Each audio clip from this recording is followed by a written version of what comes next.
সফল করার জন্য ঐক্যবদ্ধভাবে কাজ করতে রাজি আছেন? এই হাত তুলে দেখান। আল্লাহ আমরা ঐক্যবদ্ধ হয়ে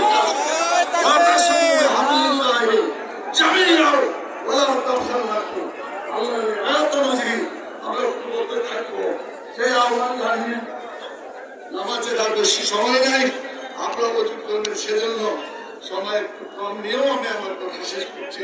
আপনাদেরকে অসংখ্য ধন্যবাদ যারা এই মিটিং আয়োজন করেছেন। সবাইকে ধন্যবাদ জানিয়ে, কৃতজ্ঞতা জানিয়ে